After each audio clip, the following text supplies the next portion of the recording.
दोस्तों जय शंकर की। मैं हूं आपके साथ रघुनाथ प्रसाद शास्त्री। जैसा कि आप सभी जानते हैं, पुरुष के बगैर स्त्री का क्या हाल होता है, क्या हश्र होता है, ये सभी लोग भली भांति जानते हैं। लेकिन उसके बाद भी अब कुछ पहले जैसी स्थितियां नहीं रहीं, सभी स्थितियां परिवर्तित हो गईं।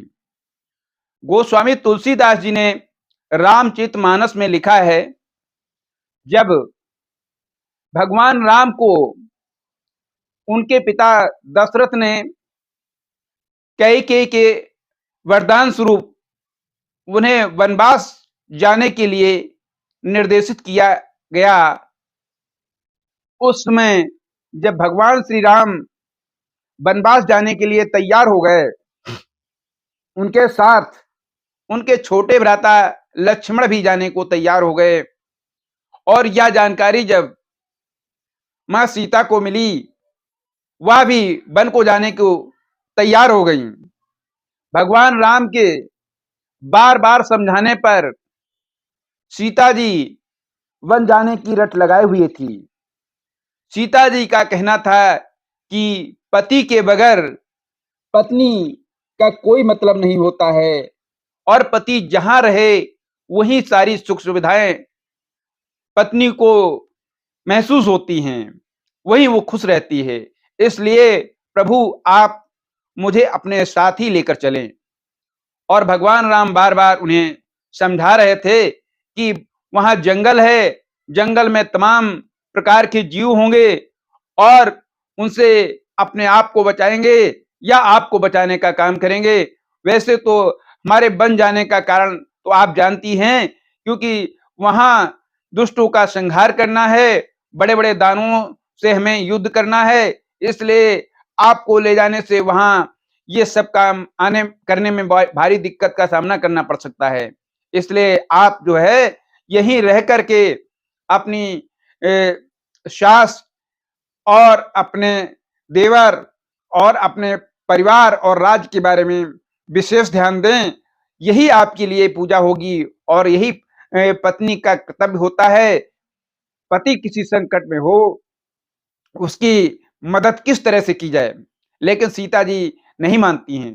सीता जी क्या कहती हैं भगवान राम से? गोस्वामी तुलसीदास जी ने लिखा है, जिय बिन देह नदी बिनु बारी, तैसे नाथ पुरुष बिन नारी।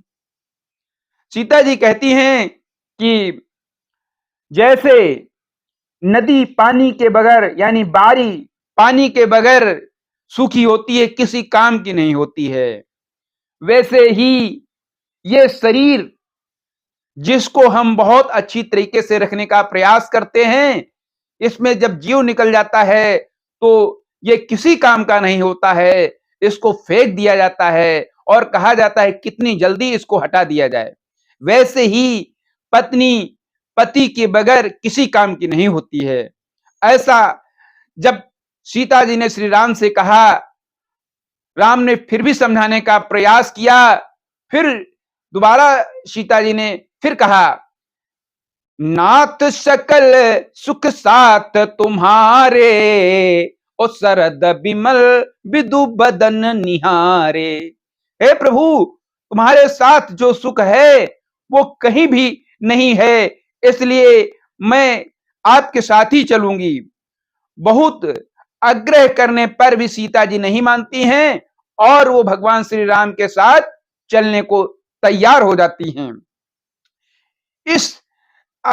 ये सब बताने के पीछे मेरा आश्रय ये है कि आज की नारियां तो कई ऐसी होती हैं जो पति को ही मरवा देती हैं, पति को नष्ट करा देती हैं अपनी सुख सुविधाओं के लिए, अपने ऐश्वर्य के लिए। और भगवान राम मर्यादा पुरुषोत्तम ने अपनी पत्नी को साथ ले जाकर जंगल में किस तरह से उन्हें बचाया और साथ ही अपना उद्देश्य भी पूर्ण किया।